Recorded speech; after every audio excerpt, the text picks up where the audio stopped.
Hallelujah. परमेश्वर यीशु मसीह के नाम में मैं आप सभी लोगों का बाइबल स्टडी में वेलकम करता हूँ। आइए जो हम समझ रहे हैं उसमें ही आगे बढ़े। हम पिनेकल ऑफ टंग समझ रहे हैं, यानी कि अन्य भाषा में बोलने का जो हमारा अनुभव है उसमें किस तरीके से आगे बढ़ा जाए या किस तरीके से ऊंचाई पर पहुंचा जाए। ओके, अभी तक जो समझा है थोड़ा रिवाइज कर लेते हैं। मैंने कहा कि भाई हम अन्य भाषा में बोलते हैं, लेकिन अगर हमारे पास एक अच्छे प्रकटीकरण है तो हम चोटी पर पहुंच सकते हैं, ऊंचाई पर पहुंच सकते हैं। और इसके लिए हमें क्या करना चाहिए? पहला पॉइंट ये था कि जब भी हम बोले तो पवित्र आत्मा की संगति में रहकर बोले। हम अन्य भाषा बोल सकते हैं पवित्र आत्मा के संगति में रहे बिना भी। जैसे एक मंत्र बोल रहे हैं वैसे भी बोल सकते हैं, लेकिन ऐसा नहीं बोलना है। एक रिलेशन में आके बोलना बहुत ज़रूरी है। ओके, दूसरा मैंने ये कहा था कि जब भी हम अन्य भाषा में बोले तो हमें एक एहसास होना चाहिए कि हमारे भीतर पवित्र आत्मा है। एक चेतना, एक रियलाइजेशन हमारे भीतर होना बहुत ज़रूरी है। अगर वो रियलाइजेशन नहीं है तो भी कई बार अन्य भाषा बोलने का जो अनुभव है वो इतना बेहतरीन नहीं होता है। तीसरा मैंने ये कहा था कि जब भी हम अन्य भाषा में बोले हमारा फेथ लेवल बढ़ता जाए, बहुत ज़रूरी है। जो हमारा फेथ लेवल है वही हमारा लैंग्वेज लेवल होगा। ओके, अगर हम विश्वास में बढ़े हुए हैं तो समझो हमारा अन्य भाषा में बोलना क्वालिटी वाला होगा। अगर हम विश्वास में नहीं बढ़े हैं तो अन्य भाषा में बोलना इतना आशीष का कारण नहीं बनेगा। उसके बाद मैंने चौथा पॉइंट कहा था, जब भी आप बोलिए नई नई भाषा में बोल पाए, इस तरीके की अपेक्षा आपको सामने से रखनी पड़ेगी। जब भी आप अन्य भाषा में बोलो, ये माइंड सेट करो कि मुझे नई नई भाषा में बोलना है, परमेश्वर मुझे नई नई भाषा दीजिए। ऐसी आपको अपेक्षा अपनी ओर से एक अलग से रखनी पड़ेगी। बराबर, ऐसा मत मानो कि अगर परमेश्वर चाहते होगे तो मुझे मिलेगा। इतना निष्क्रिय मत हो जाओ। ओके, पांचवा पॉइंट यह था स्पीक आउट ऑफ लव, यानी कि हमें एक लव का कैरेक्टर होना चाहिए। हम बोलते रहते हैं, स्टबनली बोलते रहते हैं, बस मैं 1 घंटा बोलूँगा, 2 घंटा बोलूँगा, लेकिन हमने एक लव के कैरेक्टर पर मेहनत नहीं की है तो समझिए कुछ ज़्यादा ऊपर नहीं जा पाएंगे। छठवां मैंने कहा था स्पीक रेगुलरली। ओके, अन्य भाषा में बोले और रेगुलरली बोले। बहुत लंबा ब्रेक आपका नहीं होना चाहिए। जब भी समय मिले बोलते रहिए, घर पे है बोलते रहिए, रेगुलरली वो प्रैक्टिस में रहिए। इसके लिए आपको एक डिसिप्लिन लानी पड़ेगी। सातवां पॉइंट हमने सीखा था जब हम इसी दफ़ा मिले थे, speak until you feel release, यानी कि जब तक आपको ऐसा नहीं लगता है कि मैं भर चुका हूँ, परमेश्वर ने मुझे एक सामर्थ्य दे दी है, तब तक आपको बोलना है। देखो कई बार कैसा होता है कि रविवार को एक मीटिंग होती है, बुधवार को दूसरी मीटिंग होती है, शुक्रवार को तीसरी मीटिंग होती है। तो हर मीटिंग के लिए आपको एक विशेष अनुग्रह चाहिए। रविवार के लिए आपने प्रार्थना की और रविवार की मीटिंग हो गई तो कई बार लोगों को ऐसा लगता है कि चलो भाई अब बुधवार का सामर्थ्य भी मिल गया, शुक्रवार का सामर्थ्य भी मिल गया, रविवार को मैंने प्रार्थना तो की थी ना। नहीं, हमें ये समझना है कि हर एक मीटिंग के लिए परमेश्वर के पास एक नया अनुग्रह है और वो हर एक मीटिंग के लिए नया अनुग्रह मुझे चाहिए। और ये नया अनुग्रह कैसे मिलेगा? जब अन्य भाषा में बोलोगे और उस पॉइंट तक पहुंचोगे जहां आपको भीतर से ऐसा लगता है कि परमेश्वर ने मुझे भरा है। आज मीटिंग में जो भी बातों की आवश्यकता है, ज़रूरी नहीं आप सेवक हो, आप एक ऑडियंस हो, आप एक सामान्य सभ्य हो, लेकिन परमेश्वर आपका उपयोग कर सकता है और करेगा ही।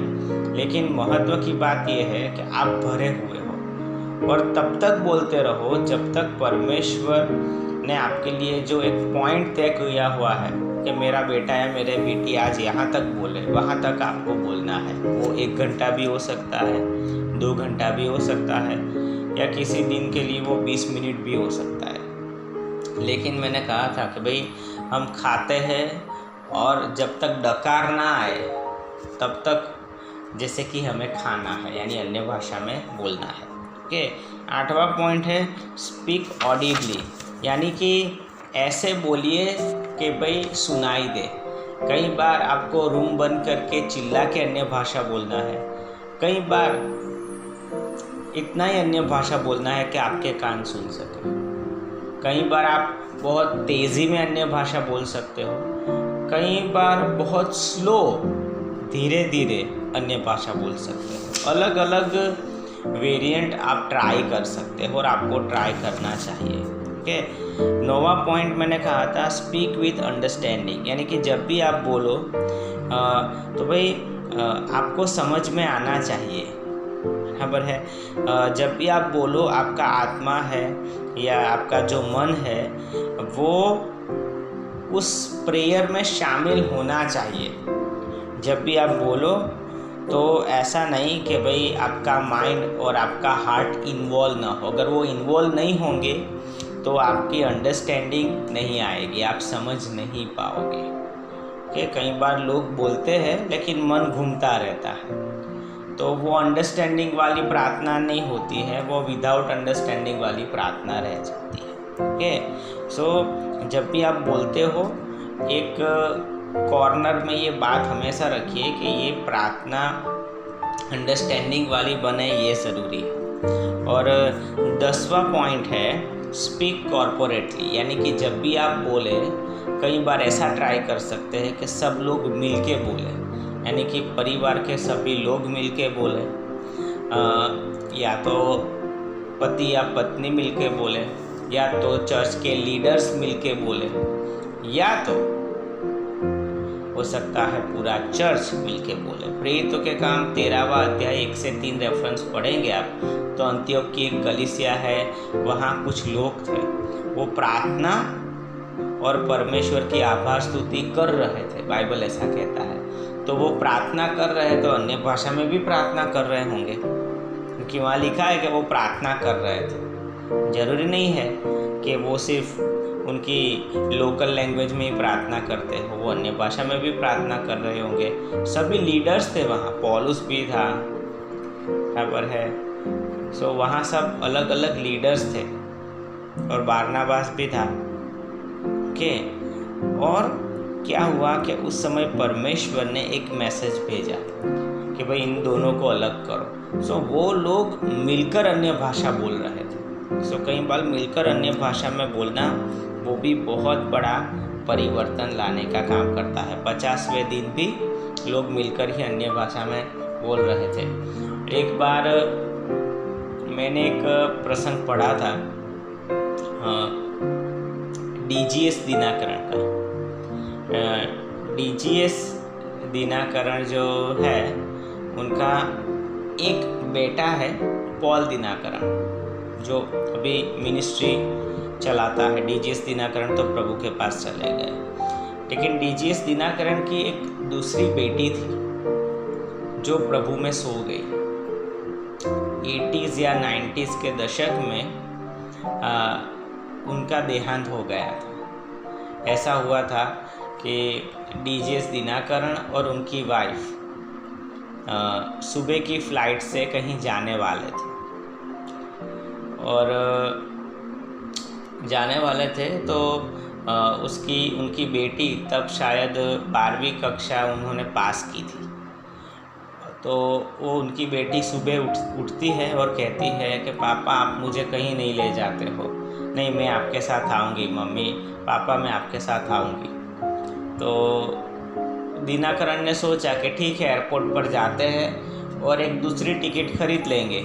उन दोनों का तो फ़्लाइट बुक थी, एक दूसरी टिकट खरीद लेंगे। तो वो सुबह एक कार में बैठ के जा रहे थे और सुबह ही एक ट्रक का उस कार के साथ एक्सीडेंट होता है और उनकी बेटी का देहांत हो जाता है। उसी समय उनकी बेटी का देहांत वो गुजर जाती है। और उन्होंने लिखा था कि भाई हम बहुत बहुत बहुत अपसेट हो गए, कुछ समझ में नहीं आ रहा था, परमेश्वर से क्या पूछे, क्या बातचीत करें। और उन्होंने लिखा है तकरीबन 1.5-2 महीना हमारे फैमिली की ऐसी हालत रही, सब कुछ उलट पुलट हो गया था, मन के विचार भी कुछ सही ठिकाने पर नहीं थे। लेकिन एक दिन ऐसा हुआ कि हम सुबह सब लोग प्रार्थना कर रहे थे, यानी कि मैं, मेरी पत्नी और जो पॉल दिनाकरण जो पूरी मिनिस्ट्री चलाते हैं वो, और उनके घर के जो भी बाकी सभ्य थे, वो सब लोग मिलकर अन्य भाषा में बोल रहे थे। और ऐसा हुआ कि भाई वो मिलकर अन्य भाषा में बोल रहे थे, उसी समय इतना ज़बरदस्त तरीके से पवित्र आत्मा उन पर उतरा कि उनके हृदय में जो भी शिकवे थे, गिले थे, प्रश्न थे, उलझन थी, दुख था, तूफान था, वो अचानक गायब हो गया और एक नए उत्साह से वो भर गए। और जब वो अन्य भाषा में बोल रहे थे, तब जैसे कि परमेश्वर ने उनको एक मैसेज पास ऑन किया कि बेटा आज स्वर्ग में, जो उन्होंने अपनी किताब में लिखा है, बराबर, जो उन्होंने अपनी किताब में लिखा है मैं आपको समझाता हूँ कि आज स्वर्ग में यीशु मसीह ने कहा कि आज स्वर्ग में मैंने अपने दूसरे दूतों से ये कहा है कि देखना, डीजीएस दिनाकरण के जीवन में मैंने ऐसी परिस्थिति आने दी है कि उसकी बेटी का देहांत हो गया, लेकिन देखना ये लोग फिर से खड़े हो जाएंगे और ये पूरा परिवार मुझे शर्मिंदा नहीं करेगा। यीशु ने ऐसा बोला, ये पूरे परिवार मुझे शर्मिंदा नहीं करेगा, ऐसा यीशु ने दूसरे दूतों से बोला। और जैसे ये एक बात उनको इंटरप्रिटेशन से मिली, वैसे ही पूरा परिवार अपने घर में हाथ उठा करके खड़ा हो गया और उन्होंने ज़ोर से चिल्ला कर बोला कि प्रभु, हम आपको आपके मंत्रिमंडल में शर्मिंदा नहीं होने देंगे। और इतना ज़बरदस्त तरीके से पवित्र आत्मा उतरा। उसके बाद वो बात उनको याद है, आज भी याद करते हैं तो आंखें भर आती है, लेकिन वो बात अब रुकावट का कारण नहीं बनी।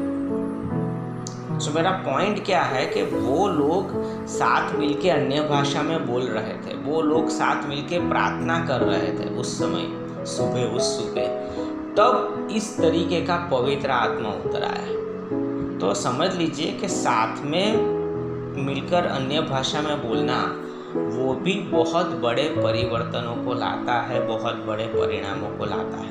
और इसलिए अगर हम अन्य भाषा में एक लेवल तक पहुंचना चाहते हैं, तो मैं मानता हूँ कि जो आपका फैमिली है उसमें कम से कम हफ्ते में एक बार ऐसा सेशन रखो कि जहाँ आप मिलकर अन्य भाषा में बोल सको। परमेश्वर आपको अपने फैमिली के लिए जो भी बातें आवश्यक होगी वो एक खुला भी करेगा, और हर एक व्यक्ति का स्पिरिचुअल लेवल बढ़ेगा और आप जान भी पाओगे कौन कितने पानी में है, बराबर है, जब आप सब लोग मिलोगे।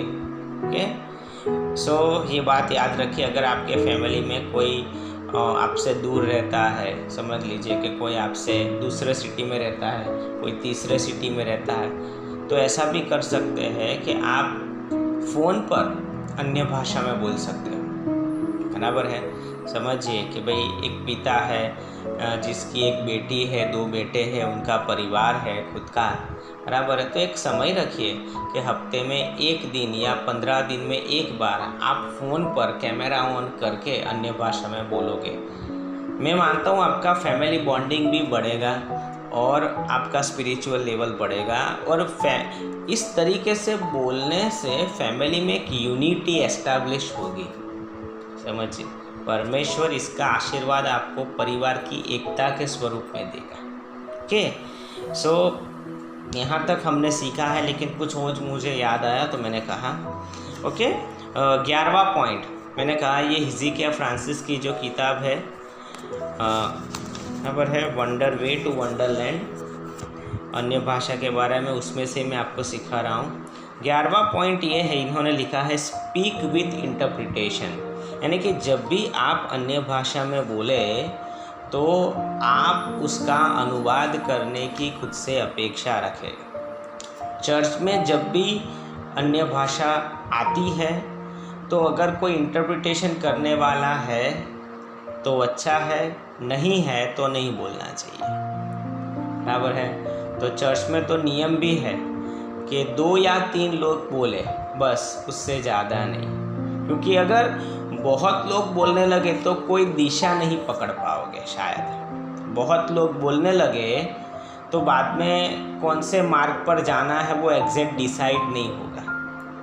तो एक इंटरप्रेट करने वाला है तो ऐसा हो सकता है कि 2 या 3 लोग अन्य भाषा में बोले और एक व्यक्ति उसका इंटरप्रिटेशन करे और बाकी के लोग भी उसकी तुलना कर सकते हैं तो करें। लेकिन चर्च में अगर बोल रहे हो तो इंटरप्रिटेशन होना ज़रूरी है। अगर कोई इंटरप्रेटर नहीं है, अर्थघटन करने वाला नहीं है, तो आप मन में ही बोले। दूसरी बात यह है कि जब भी आप अन्य भाषा में बोले, आपको ये अपेक्षा रखनी है कि उसका ट्रांसलेशन भी हो। 1 करंथी 14वां अध्याय 13वां पद, बराबर है, ये उसका एक रेफरेंस है। और 1 करंथी 14वां अध्याय 15वां पद, वो भी उसका एक रेफरेंस है, बराबर है। जब भी एक अन्य भाषा को आप इंटरप्रेट करोगे, आप परमेश्वर की हाजिरी महसूस कर पाओगे, बराबर है। और जब भी आप अन्य भाषा को इंटरप्रेट करना चाहते हो, मैं मानता हूँ कि आपको ज़्यादा से ज़्यादा पहले अन्य भाषा में बोलना पड़ेगा। जैसे जैसे आप अन्य भाषा में बोलते जाओगे, क्या होगा, आपका माइंड न्यूट्रल होता जाएगा। और एक बार आपका माइंड अच्छी तरीके से न्यूट्रल हो गया, उसके बाद आप एक अच्छी तरीके से इंटरप्रिटेशन रिसीव कर पाओगे। अगर आपका माइंड डिस्टर्ब है, बहुत बिखरा हुआ है, फोकस नहीं है, मन में कुछ चल रहा है, तो इंटरप्रिटेशन आप अच्छी तरीके से ले नहीं पाओगे। इसलिए सबसे पहले अन्य भाषा में बोले, ज़्यादातर समय बिताए।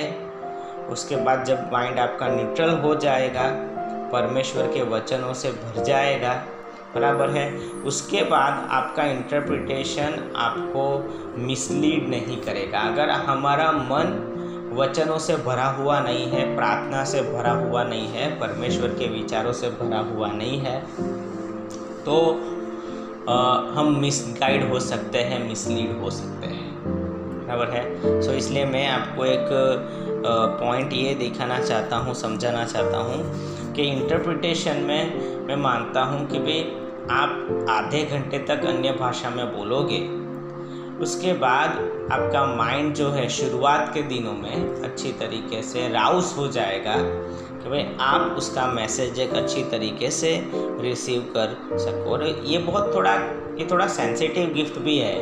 इंटरप्रिटेशन का जो गिफ्ट है, बराबर है, कि भाई वो थोड़ा सेंसिटिव गिफ्ट है, और इसलिए जो भी व्यक्ति उसको इंटरप्रेट कर रहा है वो खुद जिम्मेदार होना चाहिए, बराबर है, कि मैं क्या ला रहा हूँ उसके लिए वो एक जिम्मेदार हो, ये बहुत ज़रूरी है। मैंने आपको कहा था कि ऐसा भी कर सकते हैं कि 10 मिनट अन्य भाषा में बोले, 10 मिनट अपनी लोकल लैंग्वेज में बोले, 10 मिनट अन्य भाषा में बोले, 10 मिनट अपनी लोकल लैंग्वेज में बोले। या तो फिर ऐसा भी कर सकते हैं कि भाई 5 मिनट आप बाइबल पढ़े, 5 मिनट अन्य भाषा में बोले, 5 मिनट अन्य और बाइबल पढ़े, 5 मिनट अन्य भाषा में बोले। ऐसा भी एक मेथड हम रिपीट कर सकते हैं। लेकिन इंटरप्रिटेशन आना चाहिए, उसका एक अर्थघटन निकलना चाहिए। अगर आप अर्थघटन नहीं निकालोगे तो क्या होगा, धीरे धीरे अन्य भाषा में बोलने का जो आपका उत्साह है वो डीम होता जाएगा, क्योंकि कुछ मीनिंग निकलेगा नहीं, बराबर है। आप कुछ करोगे, ये ऐसी बात है कि कोई किसान है, वो बीज तो बोता है लेकिन कुछ पकता नहीं है, कुछ उगता नहीं है, ओके। तो धीरे धीरे उसको ऐसा लगेगा छोड़ मैं ये प्रोफेशन ही छोड़ देता हूँ, ओके। सो जब भी आप अन्य भाषा में बोलो, इंटरप्रिटेशन हो, ये बहुत ज़रूरी है, और रिपीटेडली आपको ये एक्सपीरियंस होना बहुत ज़रूरी है। कई बार ऐसा होता है कि परमेश्वर आपको कुछ शब्द देंगे, वो शब्दों पर से आपको वो मैसेज समझना है। परमेश्वर आपको कुछ बताने की शुरुआत करते हैं, समझिए, तब तक अन्य भाषा में बोलते रहिए जब तक आप एक संपूर्ण उसका मीनिंग न निकाल लें। कई बार व्यक्ति अन्य भाषा में बोलता है, बराबर है, तो मानो कि परमेश्वर उसे कुछ कहता है, बराबर, जैसे कि किसी का नाम आता है आनंद, ओके, सो परमेश्वर आनंद नाम के व्यक्ति के बारे में क्या कहना चाहता है वो भी आपको पता होना चाहिए। जैसे हमको नाम आता है लेकिन नाम के साथ क्या करना है, वो कोई प्रॉब्लम में है, उसके लिए आप कुछ चाहते हो, क्या है, ओके। सो जब तक एक पूरा ख्याल आपको ना आ जाए तब तक आप अन्य भाषा में बोल सकते हो, ओके। सो मेरे ख्याल से यहाँ ख़त्म करते हैं 11वां पॉइंट। और 12वीं और आखिरी बात है इस किताब में, वो है स्पीक एंड राइट, यानी कि आप अन्य भाषा में बोले और उसके साथ साथ परमेश्वर जो कहते हैं वो लिख ले। यानी कि जब भी आप अन्य भाषा में बोले बाइबल के साथ अपनी एक अलग किताब लेकर बैठिए, अलग बुक लेकर बैठिए, नोटबुक लेकर बैठिए। ये मीनिंग है कि भाई जब भी आप अन्य भाषा में बोले आपको कुछ न कुछ एक्सपीरियंस होता जाएगा। समझ लीजिए आप अन्य भाषा में बोल रहे हैं और आपको एक ज़बरदस्त आत्मिक ऊर्जा महसूस होती है उस दिन। ऐसी आत्मिक ऊर्जा आपको महसूस हुई जितनी आज तक आपको नहीं हुई है, बराबर है। तो आपको लिख लेना है उस टाइम और डेट के साथ कि उस दिन मुझे ऐसा अनुभव हुआ, बराबर है, ठीक है। दूसरी बार ऐसा होता है कि जब भी आप प्रार्थना करने बैठते हो, परमेश्वर जो है वो एक व्यक्ति का नाम आपके भीतर रखते हैं, जैसे कि तृप्ति ऐसा नाम रखा जाता है, बराबर है। तो शायद ऐसा हो कि भाई आपने आधा घंटा 1 घंटा नाम प्रार्थना की, एक ही नाम आपके भीतर आता रहा, तृप्ति तृप्ति तृप्ति, ओके फाइन, आपको कुछ समझ में नहीं आया, लेकिन वो बात आपको लिख लेनी है कि ऐसा मेरे साथ हुआ। उसके बाद क्या होगा, जब आप 1-2 दिन के बाद शायद फिर से अन्य भाषा में बोलने बैठते हो तो परमेश्वर उस तृप्ति की बात में आपको आगे ले जाए। समझ में आता है? तो आपने लिखा होगा, तो भाई तृप्ति के बारे में प्रभु तृप्ति तृप्ति बोल रहे थे, लेकिन क्या? तो जब आपके माइंड में ये एंगल आएगा कि वहाँ तक बात रुकी, वहाँ बात रुक गई थी, तो आप फिर से जब अन्य भाषा में बोलोगे तो जब आपने वो बात याद की है, ओके, तो परमेश्वर आपको उस तृप्ति के बारे में कुछ और भी शायद बोले और भी शायद बताए, ऐसा हो सकता है, बराबर है। या तो फिर जब भी आप अन्य भाषा में बोल रहे हो, परमेश्वर आपको कुछ ऑफरिंग के बारे में समझाए, समझो, बराबर है, ऑफरिंग के बारे में आपको समझाए। उसके बाद 1 घंटा हो गया, 2 घंटा हो गया, आपने लिख लिया, बराबर है। शायद जो आपने लिखा है वही आपका मैसेज बन जाए, वो मैसेज के 5 पॉइंट हो, ऐसा भी हो सकता है, और उस पर से आपने एक पूरा मैसेज देना है, ऐसा भी हो सकता है, बराबर है। तो आप जब भी अन्य भाषा में बोलते हो तो हर एक एक्सपीरियंस को एक क्या है, बहुत मूल्यवान एक्सपीरियंस समझिए, और जिस तरीके से आप उसको लिखने की प्रैक्टिस करोगे, परमेश्वर आपको और बातें बताएगा। मेरे साथ कई बार ऐसा हुआ है कि परमेश्वर ने मुझसे कुछ कहा हो, तो मुझसे 2 लाइन कही है परमेश्वर ने और मैंने वो लिखी है, लेकिन जब मैं लिखने बैठता हूँ तो परमेश्वर मुझे 3-4 बातें और बताता है। तो जब मैं लिखता हूँ तो पूरा पैराग्राफ बन जाता है। यानी कि प्रार्थना में परमेश्वर ने 2 बातें कही थी, लेकिन जब मैं लिखने बैठा तो फिर से परमेश्वर ने मुझे और बातें कहना शुरू कर दिया। अगर मैंने लिखा नहीं होता तो मेरे पास 2 ही वाक्य होते, क्योंकि मेरे पास प्रार्थना में 2 ही वाक्य मिले थे, लेकिन जब मैं लिखने बैठा तो मुझे और 5 वाक्य मिले। तब परमेश्वर ने बात और आगे बढ़ाई, समझिए, ऐसा कई बार होता है। कई बार मेरे साथ ऐसा भी हुआ है कि परमेश्वर ने किसी व्यक्ति के लिए मुझे कोई प्रोफेसी दी है, ओके, तो मैं जब उसे प्रोफेसी कहने के लिए गया तो जब मैं उसे प्रोफेसी कह रहा था तो परमेश्वर ने उसी व्यक्ति के बारे में मुझे और कुछ बोलने के लिए कहा। तो समझिए, कई बार परमेश्वर का व्यवहार ऐसा होता है कि वो आपको लिखने के लिए एक क्या है कहते हैं, और जैसे ही आप लिखना शुरू करते हैं परमेश्वर और बातें बताना शुरू कर देता है, क्योंकि परमेश्वर को और इंटरेस्ट आता है कि हमने उसके अनुभव को कितना मूल्यवान समझा है। नहीं, एक जगह पर लिखा हुआ है कि भाई ये जो तेरा दर्शन है वो तू लिख, और इस तरीके से लिख कि जो भी पढ़े वो दौड़े, वो भागे। सो जैसे ही आप ये लिख लोगे और काफ़ी टाइम के बाद भी वो नोटबुक आपके पास होगी, आप पढ़ोगे, तो आपके अंदर एक बात समझ में आएगी कि कैसे परमेश्वर ने ये बातों को समझा कर आप यहाँ तक परमेश्वर आपको ले आया है। बराबर है। तो एक तरीके से परमेश्वर की आपके साथ अन्य भाषा की जो एक जर्नी है वो आपके मन में रहेगी, उसका एक रिकॉर्ड रहेगा। बराबर है। सो इसलिए मैं आपको उत्तेजन दूंगा कि भाई आप जब भी अन्य भाषा में बोलो, एक नोटबुक लेकर बैठो और किसी व्यक्ति का परमेश्वर नाम बताते हैं, या आपको कुछ अनुभव होता है वो आप लिख सकते हो।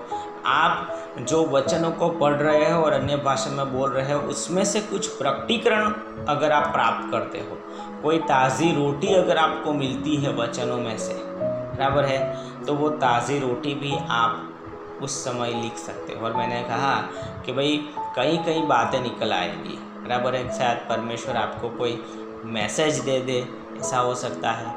परमेश्वर किसी व्यक्ति के लिए इंडिविजुअल प्रोफेसी दे दे, ऐसा हो सकता है। परमेश्वर आपको आपके कुटुंब के बारे में कोई बात बताए, ऐसा हो सकता है। या तो परमेश्वर आपको आपके जीवन के बारे में ही कोई सलाह दे, ऐसा हो सकता है। देखो, कितनी भी अच्छी बात होगी, किसी न किसी समय पर तो आप भूल जाओगे, आज नहीं तो 30 साल के बाद भी भूल जाओगे, बराबर है। लेकिन अगर आपने लिखा है तो वो रिकॉर्ड रहेगा। और इसलिए इस लिखने की बात को आप जितना ज़्यादा महत्व देंगे, जितना ज़्यादा मूल्यवान समझेंगे, उतना पवित्र आत्मा अपनी ओर से आप में एक इंटरेस्ट दिखाएगा। ओके, सो आज से अगर आप इस प्रैक्टिस में नहीं हो तो एक छोटी सी डायरी रखिए, बराबर है। कई बार मुझे परमेश्वर कुछ कहते हैं तो तुरंत मैं मोबाइल में मेरी वाइफ को एक मैसेज कर देता हूँ, ऐसा कि भाई परमेश्वर ने मुझे ऐसा कहा है और ये रिकॉर्ड रहे, इसलिए मैंने तुझे मैसेज कर दिया है। तो मैंने उसको व्हाट्सएप पे जो भी मैसेज किया है वो पूरा थ्रेड तो मेरे पास होगा ही, बराबर है। सो इस तरीके से एक लिखने की प्रैक्टिस, कि भाई जो भी परमेश्वर का व्यवहार आपके साथ रहा है वो लिखने की प्रैक्टिस, वो एक अच्छी प्रैक्टिस मानी जाती है। और इसके द्वारा आपके विश्वास में एक बहुत ज़्यादा काम होगा, क्योंकि आपको एक बात पता चलेगी कि परमेश्वर ने इन दिनों में आपके साथ व्यवहार किया था। ओके, सो परमेश्वर से आप जुड़े हुए हो, परमेश्वर परमेश्वर के साथ आपका ये अनुभव है। जैसे कि पौलुस कहता है कि जब वो तीसरे आसमान में उठा लिया गया तो उसने ऐसी ऐसी बातें, ऐसी ऐसी भाषाएं सुनी। वो कहता है जब वो तीसरे आसमान में, तो उसने वो एक्सपीरियंस लिखा, सिर्फ मन में नहीं रखा। तो ऐसा नहीं है कि भाई मुझे ये एक्सपीरियंस लिखना है और लोगों के साथ शेयर करना है। वो परमेश्वर बोले तब शेयर करो, लेकिन आप लिख लो। आपके पास वो रिकॉर्ड होना वो ज़रूरी है। अगर वो रिकॉर्ड खो गया तो आपने जो इतनी मेहनत की है 3-3 घंटा अन्य भाषा में बोलने की, वो भी शायद चली जाएगी। खबर है, अगर वो रिकॉर्ड चला गया तो उसका पर्पस भी उसके बाद वेस्ट हो जाएगा। तो समझिए, एक प्रकार के डिसिप्लिन में आ जाइए। कई बार लोग क्या करते हैं कि भाई उनके पास एक बाइबल होता है, वो लोग ऐसा मानते हैं कि भाई ये सब अनुभव हम याद रखेंगे, लेकिन ज़िंदगी लंबी है, 5-10 साल के बाद आपको शायद ना भी याद रहे, बराबर है। कई बार प्रार्थना में परमेश्वर ने जो बातें कही है उसमें से एक एक शब्द भी महत्व का होता है, उस एक एक शब्द में मीनिंग रहता है, बराबर है। अगर आपने लिख लिया है तो आपको कोई शंका नहीं रहेगी। ओके, सो इसलिए जो 12वां पॉइंट है स्पीक एंड राइट, बराबर है, वो मैं यहाँ ख़त्म करता हूँ। और मैं ये भी कहूँगा कि कई बार लोग ऐसा करते हैं कि भाई अन्य भाषा में बोलते हैं और उस बोलने के बाद अपने जीवन के बड़े निर्णय लेते हैं। लेकिन मैं ऐसा कहता हूँ कि भाई अगर आपको अपने जीवन के कोई बड़े निर्णय लेने हैं तो आपके जो अगुवे हैं, आपके जो परिपक्व मसीह भाई बहन है, जो बॉडी ऑफ क्राइस्ट है, उनके साथ शेयर कीजिए, बराबर है। अगर आपको नौकरी बदलनी है और आप एक बहुत महत्व की पोस्ट पर हो, आप शहर बदलना चाहते हो, आप देश बदलना चाहते हो, पारिवारिक समस्या है और पारिवारिक समस्या में आप कोई निर्णय लेना चाहते हो, बराबर है, तो मैं मानता हूँ कि भाई आप अन्य भाषा में समय बिताइए, बहुत अन्य भाषा में बोलिए, और उसके बाद अन्य भाषा में आपको जो भी प्रेरणा होती है, जो भी आपका एक ओपिनियन है, वो लेकर आप अपने अगुवे के पास जाइए और उनसे ये बात शेयर कीजिए। अगर अन्य भाषा में बोलना क्या करेगा, आप एक कुछ बात लेकर अगुवे के पास जाओगे, ऐसे खाली होकर नहीं जाओगे, बराबर है। एक बार जोयस मायर ने एक अच्छा एक्सपीरियंस शेयर किया था। जोयस मायर और उनके हस्बैंड एक मिनिस्ट्री चलाते हैं और उन्होंने कहा कि एक बार एक फैमिली हमारे पास आया, हमारे कलीसिया का फैमिली, हमारे कलीसिया तो नहीं कह सकते, हमारी संस्था का फैमिली, बहुत टाइम से वो हमारे साथ था और उन्होंने हमसे आके ये कहा कि हम आपकी मिनिस्ट्री जो है उसको हम छोड़ना चाहते हैं, तो आप बताइए कि भाई हमें क्या करना चाहिए। परमेश्वर ऐसा कहता है कि आगे की बात आप जोयस मायर के पास से प्राप्त करो।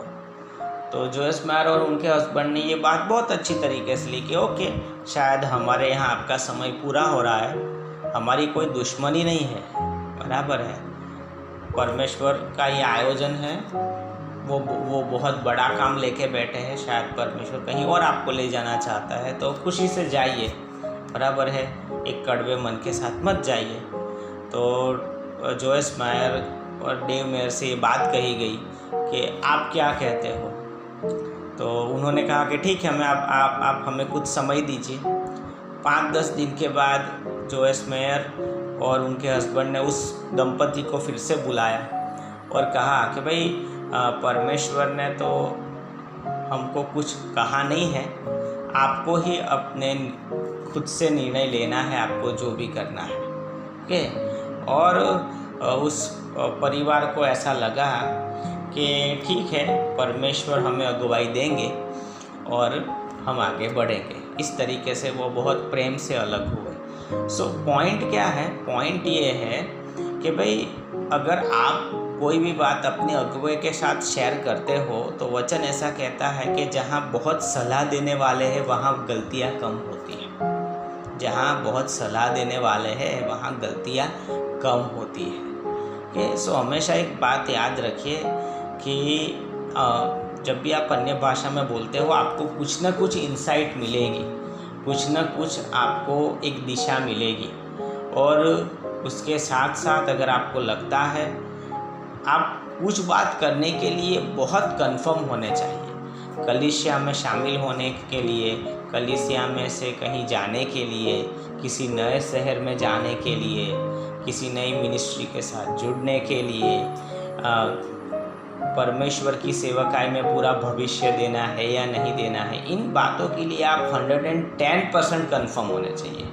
तो जब आप अन्य भाषा में बोलते हो तो वो कन्फर्मेशन आप प्राप्त कर सकते हो, वो सॉलिड एक कन्फर्मेशन, कन्विक्शन आपके भीतर आता है।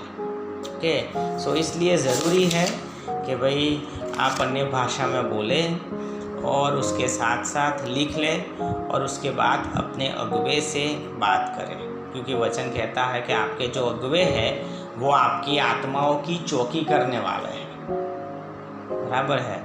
तो आत्माओं की चौकी करने वालों के साथ आप बात करो, ये बहुत ज़रूरी है। कई बार लोग इस तरीके का और मैं ऐसा कहता हूँ कि भाई आपके अगुवे हैं वो ही नहीं, लेकिन आपके कलीसिया के कई लोग होंगे जो 15, 20, 25, 30 साल से परमेश्वर के पीछे चल रहे हैं। आप उनके साथ भी बात कर सकते हैं, वो भी मसीह में आपके भाई बहन हैं। परमेश्वर अगुवों के द्वारा भी बोलता है और साथी भाई बहनों के द्वारा भी बोलता है। ओके, तो ठीक है, हमने ये 12 अलग अलग पॉइंट पढ़े हैं, बराबर है, कि जब भी अब अन्य भाषा में बोले तो कौन कौन सी बातों का ध्यान रखें। या तो एक बहुत अच्छा एक्सपीरियंस हमें करना है, एक ऊंचाई पर पहुंचना है, एक चोटी पर पहुंचना है, तो ये सभी बातों को याद रखिए। ओके, हमेशा ये शिक्षण जो है माइंड में रखिए, उसको रिवाइज करते रहे। ओके, और इससे मैं मानता हूँ कि बहुत क्वालिटी बढ़ेगी हमारी। ओके, सो आज का जो शिक्षण है वो हम यहाँ ख़त्म करते हैं।